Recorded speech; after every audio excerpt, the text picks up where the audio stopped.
dan taat, supaya melaluinya kami dipimpin untuk semakin memahami apa yang Tuhan ingin dan menghasilkan tingkah laku penghayatan Kristiani yang memuaskan hati Bapa. Tolong kami semua dan tolong hamba-Mu. Dalam nama Tuhan Yesus kami berdoa. Amin. Shalom. Puji Tuhan, kita sudah masuk di awal Juni ya. Setengah tahun 2024 sudah berlalu ya. Kemarin sudah rapat HUT gereja. Aduh cepat banget ya. Habis HUT gereja, Natal. Begitulah hari-hari kita, siklusnya begitu cepat berlalu ya. Kita berharap tahun-tahun yang kita lalui tidak sia-sia. Semuanya kita bisa isi sebaik mungkin. Bapak Ibu, hari ini kita akan merenungkan firman Tuhan di bawah satu tokoh yang bernama Yudas Iskariot. Pasti di benak kita sudah langsung muncul apa sih yang kita pikirkan tentang Yudas Iskariot? Sudah banyak, oh dia pengkhianat, ciuman dan lain, ciuman pengkhianatan maksudnya ya. Nah Bapak Ibu, saya pada saat ini hanya akan mengangkat dua hal, dua karakter dari Yudas yang harus kita hindari, yang harus kita tolak dari hidup kita. Ya, yang pertama itu adalah dari karakter Yudas yang saya lihat, dia adalah orang yang menyesal tapi tidak bertobat. Mari kita baca teks firman Tuhan ini. Dia menyesal. PowerPoint ada di situ? Iya.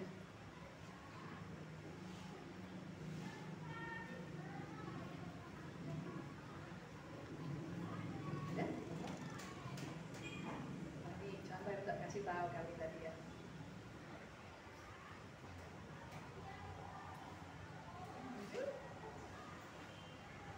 Terus ya kita baca firman Tuhan ini secara berganti-gantian. Kaum bapak ayat ganjil, kaum ibu ayat genap, ayat 5 kita baca bersama-sama. Kaum bapak 2-3 ayat. Pada waktu Yudas yang menyerahkan dia melihat bahwa Yesus telah dijatuhi hukuman mati, menyesallah ia. Lalu ia mengembalikan uang yang 30 perak itu kepada imam-imam kepala dan tua kaum ibu dan berkata, aku telah berdosa karena menyerahkan darah orang yang tak bersalah. Tetapi jawab mereka, apa urusan kami dengan itu? Itu urusanmu sendiri. Sama-sama. Maka ia pun melemparkan uang perak itu ke dalam bait suci, lalu pergi dari situ dan menggantung diri.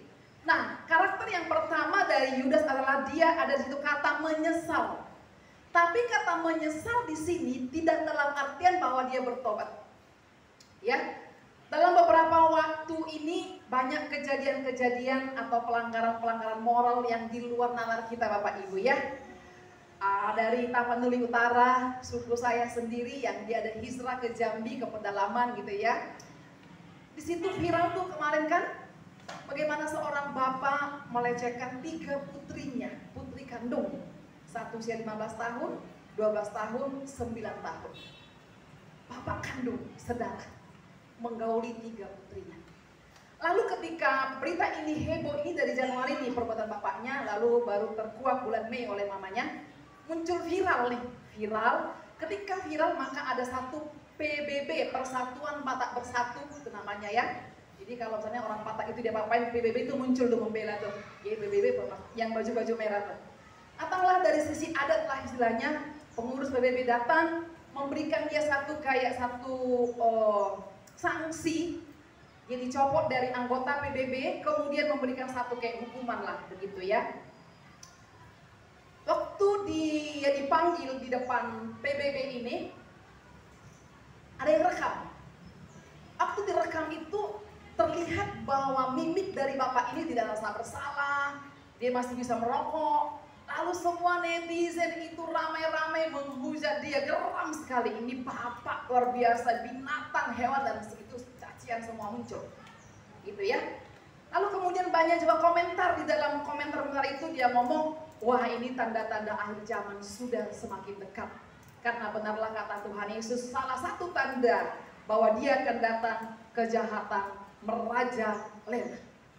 Kejahatan begitu rupa.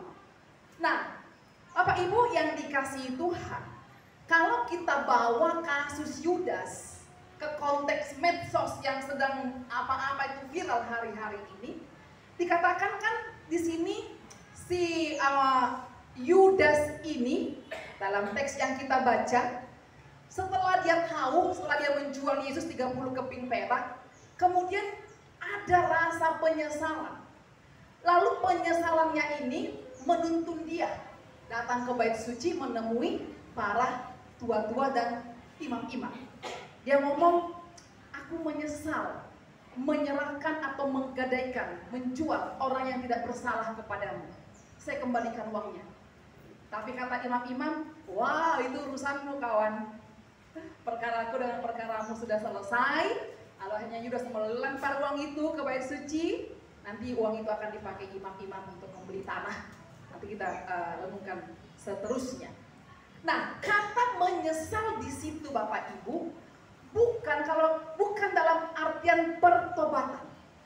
Jadi kalau saya selidiki kata menyesal ini seperti hanya rasa bersalah saja, karena selama ini Yesus baik sama dia, jadi temannya kemana-mana, nggak pernah dibenci, nggak pernah juga menyakiti hatinya. Lalu kok dijual, dikhianati, lalu ada perasaan bersalah, ya. Tetapi perasaan bersalah ini Bapak Ibu yang dikasihi Tuhan, bukan karena didorong oleh satu bahwa saya ini berdosa gitu loh. Dia hanya seperti rasa bersalah, kok temanku dia nggak benci aku nggak benci dia, kok aku salahin ya, kira-kira gitu ya. Nah, jadi dari sini Bapak Ibu kalau konteks Yudas kita tarik ke konteks medsos sekarang, misalkan nih viral. Kan tadi Yudas langsung keluar lalu bunuh diri kan, gantung diri kan. Viral lah itu bunuh dirinya. Kira-kira respon banyak orang, netizen apa? Akan ada yang pro kontra, akan ada yang bilang, wah Yudas sudah menyesal, kok nggak diampuni? Yudas sudah menyesal berarti dia patut kita hargai lah, dia menyesal kok, paling tidak menyesal.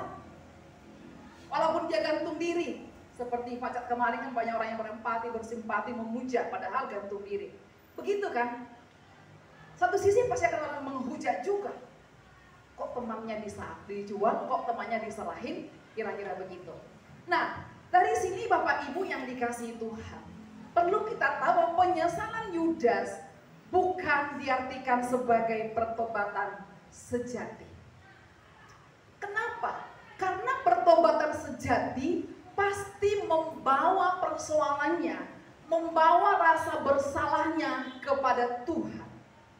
Maka rasa bersalah dari Yudas dia hanya bawa kepada imam dengan berharap dia kembalikan uangnya, udah rasa bersalahnya tuh kayak hilang gitu. Satu masa ini dulu saya masih remaja. Jadi kami kan dulu waktu remaja masih SD, mandi bersama, ada kali bersama. Jadi saya nggak ada uang, saya curi sampo. Itu pengalaman dulu bertobatnya, curi sampo orang gitu ya. Karena saya ini kayaknya merek baru di samponya, saya curi itu sampo. Lalu saya pulang ke rumah ada rasa bersalah loh. Lalu saya buang samponya. Tapi saya nggak bertobat sama Tuhan gitu loh. Saya mau saya nggak minta ampun, tapi saya tertuduh terus ya, saya buang samponya ke parit-parit. Karena saya nggak mau pakai ini, dicuri. Tapi itu bukan pertobatan sebenarnya. Hanya bebas dari rasa bersalah saja. Karena tertuduh, begitu ya. Nah, dari bagian ini kita melihat bahwa Yudas dikatakan jelas-jelas dikatakan dia menyesal, tetapi karena tidak dibawa, karena penyesalan itu tidak dibawa kepada Tuhan, maka dikatakan malah rasa sedih, rasa sesalnya itu memimpin dia kepada tindakan yang fatal, yakni bunuh diri. Kita ingat rasa bersalahnya Pacat yang kemarin saya pernah cerita yang viral itu juga. Rasa bersalah karena telah menginvestkan uangnya hampir 1 M kepada cewek yang dikasih dia. Rasa bersalah, sedih. Tapi karena rasa bersalah ini, dia bilang, kenapa saya mesti kasih uang itu ke dia, saya hidup susah. Kenapa saya gak kasih orang tua? Rasa bersalah ini dibawanya kemana? Ke jembatan. Lalu dia gantung, lompat dan mati. Rasa bersalah itu tidak dibawa kepada Tuhan. Rasa sedihnya gak dibawa kepada Tuhan. Maka ujungnya pun, endingnya pun akan beda. Begitu ya. Saudara yang dikasihi Tuhan, banyak orang tua yang merasa bersalah kepada anak-anaknya karena mungkin tidak bisa memberikan penghidupan yang layak kepada anak-anaknya. Kita ingat masih juga kasus yang masih segar di ingatan kita, satu keluarga di Jakarta, ya. Ada satu papa, mama, ada 2 anak naik ke apartemen yang paling tinggi lantai berapa, lompat mati berempat. Kenapa ditelisik? Karena papanya punya hutang banyak. Usahanya diam-diam sudah bangkrut, di bank hutang kelilit. Dia rasa bersalah, nanti kalau aku mati sendiri, aku meninggalkan hutang sama anakku, sama istriku, malu keturunanku. Maka rasa bersalah itu diambil satu tindakan, ya udah saya bunuh diri sekeluarga. Kita ingat di Palembang juga pernah, ya kasus yang mungkin 6 tahun lalu, seorang bapak yang mungkin merasa bersalah karena utangnya banyak, diam-diam usahanya sudah bangkrut. Dia bawa rasa sedihnya, rasa bersalahnya kemana? Ke temannya, pinjam pistol. Dia pulang, dia bunuh anaknya, dia bunuh istrinya, terakhir dia tembak dirinya, bunuh diri. Dari semua kasus ini jelas sekali bahwa rasa bersalah, rasa sedih, kalau tidak disiasati dengan benar, maka itu bisa akan memimpin kita kepada tindakan dan kehidupan yang mengerikan, yang fatal. Tapi seberat apapun, sesedih apapun, sekotor apapun kita, semenyesal apapun kita, kalau kita bawa dengan rendah hati kepada Tuhan, maka akan mengerjakan sukacita dan kehidupan. Itu kata firman Tuhan. Nah, Bapak Ibu yang dikasihi Tuhan, rasa bersalah dan rasa penyesalan seperti Yudas, seperti misalkan Macan, seperti orang yang melompat dari apartemen, yang gantung diri, yang menembak seisi keluarganya, itu bukan pertobatan yang Tuhan maksudkan, Bapak Ibu. Lalu apa itu pertobatan? Next. Pertobatan bukan hanya sekedar rasa sedih karena masa lalu. Pertobatan adalah perubahan hati. Pertobatan adalah perubahan pikiran, perubahan tingkah laku atau tindakan hidup baru yang mau menyangkali dirinya dan mau melayani juru selamat kita. Itu pertobatan. Hanya mengaku Yesus di mulut dan di hati itu bukan pertobatan yang sejati. Pertobatan yang sejati adalah sekali lagi ada perubahan hati kita, perubahan pikiran kita, tingkah laku kita, dan kita bersedia menyangkali diri kita, dan kita bersedia melayani Tuhan kita yang sudah mengampuni, yang sudah menyelamatkan kita. Yang berikut, pertobatan bukan sekedar perasaan bersalah atau menyesal, ya. Demikian pun dengan iman. Ya, dengan iman bukan hanya sekedar perasaan optimis, ya. Baik iman maupun pertobatan adalah tindakan manusia seutuhnya sebagai anugerah Allah. Iman bukan hanya sekedar pengakuan, tapi harus menghasilkan tindakan yang benar. Jadi iman dan pertobatan itu saling terkait, tidak bisa dipisahkan. Kalau tidak ada iman, maka orang tidak mungkin bisa bertobat. Iman kepada apa? Nanti kita akan melihat itu. Iman kemana? Iman seperti apa yang akan melahirkan, menghadirkan sebuah pertobatan? Iman. Berbicara tentang iman, iman itu adalah berserahnya dan bersandarnya seseorang pada janji-janji pengampunan yang Kristus berikan kepada orang berdosa. Itu iman. Bersandar, berserah kepada janji-janji pengampunan yang Kristus berikan kepada orang berdosa. Ini yang Yudas tidak punya. Yudas memang menyesal. Yudas memang sempat sedih, tapi sangat disayangkan dia tidak punya iman tentang janji pengampunan Kristus bagi setiap pendosa. Petrus menyangkal juga kok, tapi karena Petrus bertobat sungguh-sungguh, ada pengampunan bagi dia. Yudas hanya sebatas menyesal dan sedih, tapi tidak ada datang minta ampun kepada Tuhan dengan sungguh-sungguh, maka dia tidak menikmati yang namanya pertobatan. Bahkan seorang di antara di sebelah Tuhan Yesus yang di kayu salib, di paling akhir dia berkata, Tuhan, Engkau di sini bukan karena dosamu, aku di sini karena dosaku, penjahat. Tapi Tuhan, kalau kau nanti di surga, ingat aku ya, diampuni kau oleh Tuhan. Ya, saat ini juga engkau sedang bersama dengan aku di surga atau di Firdaus. Maka yang berikut, pertobatan itu adalah buah dari iman. Maka iman harus memiliki fondasi pengetahuan tentang salibnya, tentang Kristus, tentang janji-janjinya. Kalau kita punya pemahaman yang benar tentang salib, tentang janji pengampunan, tentang Kristus, saya rasa ketika kita buat salah, sebagai manusia kita bisa salah kan, bisa berdosa kan. Tapi kalau kita paham tentang janji pengampunannya, tentang kuasa Kristus, kuasa salib, maka kita akan datang bertobat dengan rendah hati, dengan sungguh-sungguh kepada Tuhan, menangisi dosa kita, maka akan ada pengampunan bagi kita. Yang berikut, iman harus memiliki fondasi pengetahuan bahwa ada tuntutan Kristus yang sungguh-sungguh untuk kita yang mengaku sudah bertobat. Jadi gini, bertobat itu tidak semudah yang tadi saya katakan, saya percaya. Dalam mulut, dalam hati, saya selamat. Ketika kita percaya, ketika kita bertobat, maka ada satu tuntutan sorga, tuntutan Tuhan bagi kita. Itu apa? Harus menyangkali diri kita, memikul salibnya dan menyangkal diri. Ini adalah tuntutan dari Tuhan bagi seorang bertobat. Ya, jadi kalau kita mau bertobat, kita harus juga mau belajar lagi menyangkali ego kita, kesombongan kita, menyangkali hal-hal di dalam daging kita, dan kita mau pikul salib itu. Itu namanya kita bertobat, Bapak Ibu yang dikasihi Tuhan. Yang kedua, dan itu yang Yudas tidak punya. Yang kedua adalah Yudas itu pemilik kasih yang pura-pura, cenderung munafik. Padahal nanti Alkitab vonis dia sebagai pencuri. Kita baca firman Tuhan ini 2-3 ya. 6 hari sebelum Paskah, Yesus datang ke Betania, tempat tinggal Lazarus yang dibangkitkan Yesus dari antara orang mati. Di situ diadakan perjamuan untuk dia, dan Marta melayani.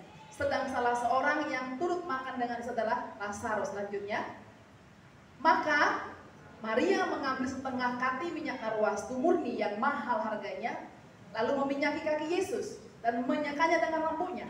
Dan bau minyak semerbak di seluruh rumah itu. Sama-sama. Tetapi Yudas Iskariot, seorang dari murid-murid Yesus yang akan segera menyerahkan, dia berkata, mengapa minyak narwastu ini tidak dijual 300 dinar dan uangnya diberikan kepada orang-orang miskin? Hal itu dikatakannya bukan karena ia memperhatikan nasib orang miskin, melainkan karena ia adalah seorang pencuri. Ia sering mengambil uang yang disimpan dalam kas yang dipegangnya. Ini Yudas. Teks ini memaparkan dua karakter. Satu karakter yang tulus yang diperankan oleh Maria. Satu karakter yang munafik, yang pura-pura, yang diperankan oleh Yudas. Jadi sangat bertentangan ya, karakter Maria dan karakter Yudas. Karakter ini bisa juga muncul dalam diri kita, baik karakter tulus atau karakter munafik dalam perkataan kita, hati kita, ya, tindakan kita bisa saja muncul. Jadi teks ini berbicara tentang bagaimana keluarga Lazarus, Maria, Marta menjamu Yesus di rumahnya. Ya, sebagai salah satu bukti dia mengasihi Yesus, keluarga ini menjamu Yesus. Datanglah dulu ke rumah kami, ayo kita makan bersama. Kurang lebih begitulah, ya. Yesus datang di sana, Yesus dihormati, dikasihi, dijamu dengan luar biasa, ya. Bukan hanya itu, tapi salah satu anggota keluarga yang bernama Maria mengambil minyak narwastu yang murni, yang mahal harganya, setengah kati. Lalu minyak itu dioles ke kaki Yesus, dan Alkitab bilang menyekanya dengan rambutnya. Walaupun dalam teks ini Yudas tuh melarang, apain boros-boros gitu, nggak usah. Tapi ketika Yudas melarang, Yesus bilang, terusin, biarin itu aja lakukan itu. Ngapain kamu halang-halangi dia? Kurang lebih begitu ya. Nah, dari bagian ini Bapak Ibu, kita mau belajar yang pertama, ketulusan dan tindakan Maria yang mengurapi kaki Yesus dengan minyak narwastu murni. Berapa harganya? Yudas bilang, juallah 300 dinar. Kita bantu orang-orang miskin dengan uang itu. Kalau Yudas yang mungkin sering berkaitan dengan uang bisa menghargai minyak itu 300 dinar. 1 dinar itu 1 hari upah kerja seorang buruh. Itu ya. Berarti kalau 300 dinar itu setara dengan setahun upah orang bekerja. Gaji saya berapa sih sebulan? Dikalikan 12 tahun, 12 bulan, itulah harga minyak narwastu itu. Dan itu minyak yang memang barang mahal yang dipunya oleh Maria. Setahun dia bekerja, lalu dia beli minyak itu. Bayangkan. Dan minyak itu semua diolesi di kaki Yesus sebagai penghormatan dia. Kata Yesus, memang biarin, karena itu persiapan saya akan diserahkan. Akan mengalami yang namanya penyaliban itu nanti. Nah, Bapak Ibu yang dikasihi Tuhan, kenapa Maria memberikannya? Kenapa Maria memberikan yang begitu mahal? Ketulusan. Jadi begini, ketulusan itu akan menggerakkan seseorang untuk berkorban. Ketulusan dalam hati seorang Kristen akan memimpin dia, akan membawa dia untuk berkorban. Itu Maria. Dia mengorbankan sejumlah uang yang didapat dengan setahun bekerja. Siapa mau begitu Bapak Ibu? Tetapi Maria mau mengatakan, terima kasih Tuhan, Engkau telah membangkitkan Lazarus. Terima kasih Tuhan, Engkau mengasihi kami, Engkau memandang kami. Itu persembahan Maria kepada Tuhan.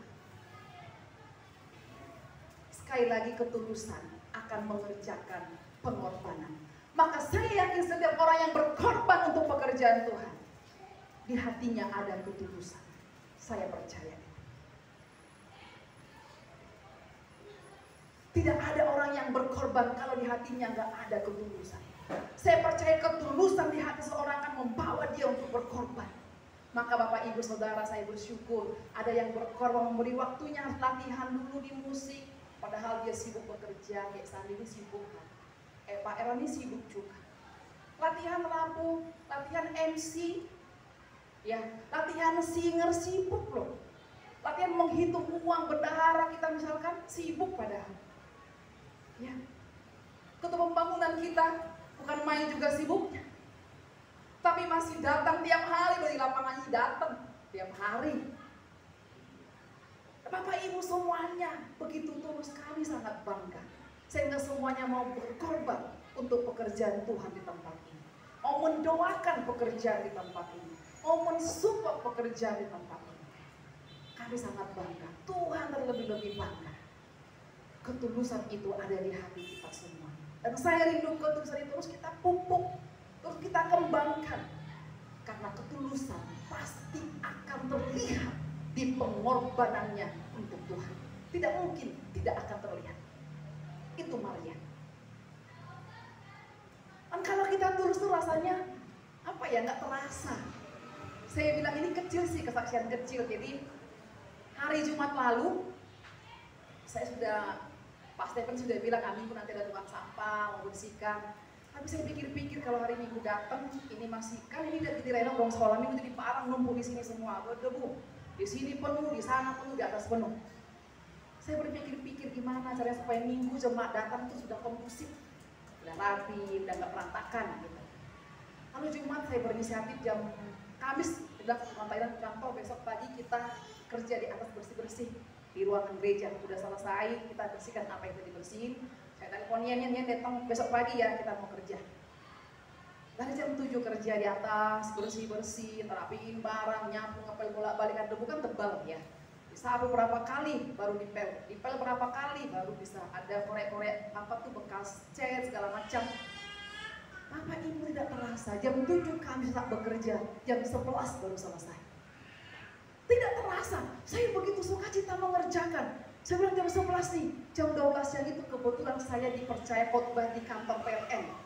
Saya bilang Pak jam 11, saya mandi cepat-cepat dan di mobil aja. Karena mesti nyampe di kantor PLN yang di depan.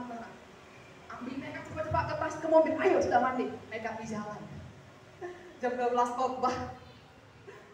Terlambat 5 menit sampai mulai. Tapi senang karena tulus ya. Karena saya pikir supaya nanti jemaat datang minggu udah rapi di sini. Rapi. Kemarin sore saya bilang ini masih berantakan. Barang sudah naik, kita bilang kursi-kursi ini mesti naik ke atas. Karena kursi di sini kan kotor ke sini semua numpuk kan. Maka kursi baik harus diatekkan ke atas. Kita sore-sore lap, panggil Jen, betul, datang. Lap kursi, kita naikin kursi ke atas. 65 kursi naik ke atas. Baru bisa masuk kursi buruk ke sini. Maka Bapak Ibu ketika datang ibadah udah rapi, udah enak gitu ya. Dan saya rindu memang ketika jemaat datang, kalau saya lihat repotnya yang ini yang berantakan. Yang penting saya senang mereka datang, mereka udah nyaman, lihat, oh saya sangat merindukan itu terjadi. Nah nggak terasa sampai sore, jam berapa nih? Jam 6 baru pulang ya katanya, karena dia ngelap, barang-barang numpuk dan segala macam. Tapi karena dikerjakan dengan tulus tuh, terasa 2-3 jam. Dan dia pagi-pagi udah rapi. Dia bilang perjamuan kudus pakai apa ya meja ya? Mejanya kan berat. Oh udahlah pakai meja yang putih aja tutup, nggak kelihatan itu kalau itu meja yang putih. Maka kita bisa menyelenggarakan ibadah ini. Tulus itu membuat kita senang bekerja. Kalau suami bantu istrinya ngepel nyapu dengan tulus, dia nggak akan marah-marah dia. Bapak Ibu ada nggak bapak? Tolong bantu dong ngepel rumah. Dibantu tapi terpaksa sumut-sumut. Maka separuh dia kerja. Istri-istri memasak untuk suami tulus nggak? Kalau nggak tulus, waduh masak tuh dengan terpaksa hasilnya juga jadi keasinan dan kemanisan kan, gosong kadang-kala kan. Tulus itu enak, ya. Kita bekerja di kantor, di perusahaan, dimanapun kalau tulus juga, kayaknya bebannya tuh gak terasa ya. Ketulusan itu mengerjakan pengorbanan seperti Maria. Tapi beda dengan Yudas.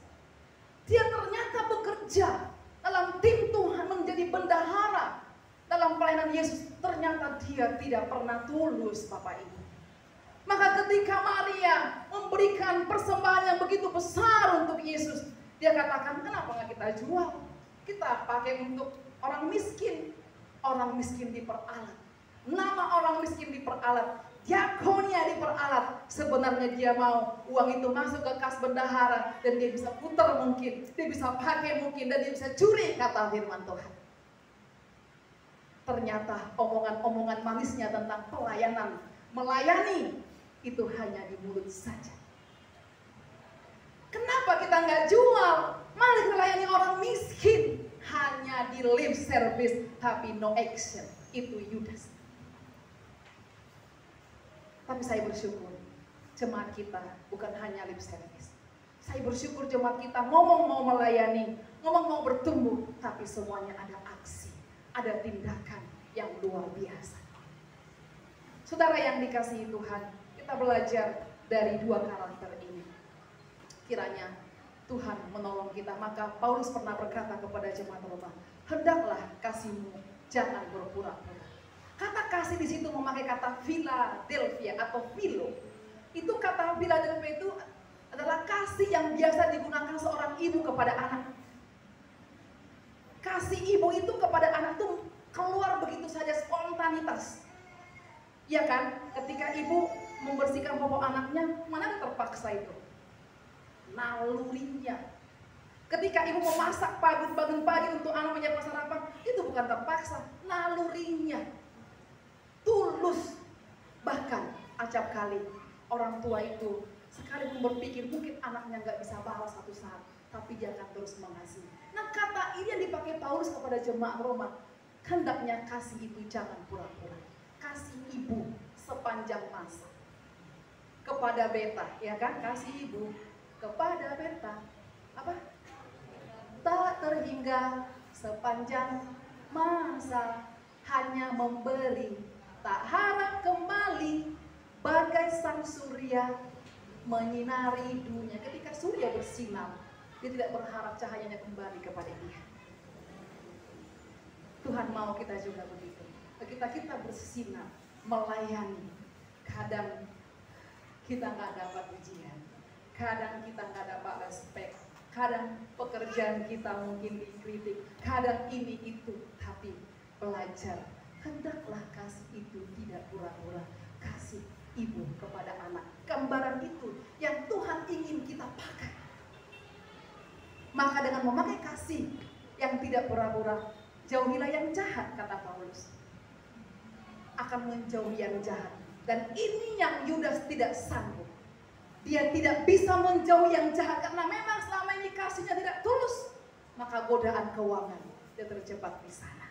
Dia pakai uang itu, dia mau perdayakan uang itu. Maka hasilnya ketika dia jual Tuhan Yesus yang terakhir, upahnya adalah yang terakhir. Ya, ini upahnya. Mari kita baca bersama-sama 2-3 ya. Yudas ini telah membeli sebidang tanah dengan upah kejahatannya, lalu ia terjatuh tertelungkup dan perutnya terbelah sehingga semua isi perutnya tertumpah keluar. Hal itu diketahui oleh semua penduduk Yerusalem, sehingga tanah itu mereka sebut dalam bahasa mereka sendiri Hakaldama, yang artinya tanah darah. Upah dari orang yang pura-pura bertobat tapi tidak bertobat sungguh-sungguh ini. Upah dari orang yang tidak tulus, upah dari orang yang pura-pura baik tapi sesungguhnya dia tidak baik, upah dari orang yang hanya mengatakan yang baik tapi hidupnya, hatinya masih bobrok, belum diurus oleh Tuhan. Ini upah. Maka mari kita belajar, kiranya apa yang Tuhan mau kita bertobat sungguh-sungguh, mari kita serahkan itu kepada Tuhan. Dalam bidang apa kita belum tulus, ayo kita belajar untuk tulus kembali. Tulus itu pasti akan menghasilkan pengorbanan. Amin. Kiranya kita menjadi orang yang tulus dan orang yang terus menikmati pertobatan sejati. Upahnya ialah hidup yang kekal, bukan ini. Viral ini. Aksi Yudas gantung diri viral. Aksi Yudas mati dengan perut terbelah dua. Dan semua khususnya keluar semua viral. Maka penduduk Yerusalem, maka semua netizen bilang, wah, tempat dia mati itu, tempat tanah yang tercurah dengan darah itu, mari kita sebut itu Hakaldama, tanah darah. Kiranya dijauhkanlah tanah darah dan Hakaldama dari hidup kita, melainkan shalomlah, damai sejahtera, kehidupanlah yang menyertai keluarga kita, pekerjaan kita, sehingga upah pekerjaan kita, upah dagang kita, upah karir kita dinikmati oleh anak cucu, menjadi shalom bagi gereja, menjadi shalom bagi siapapun kita berada. Amin. Amin. Mari kita berdoa. Tuhan, hamba-Mu selesai berbicara. Aku rindu Roh-Mu yang kudus terus menerjemahkan ini.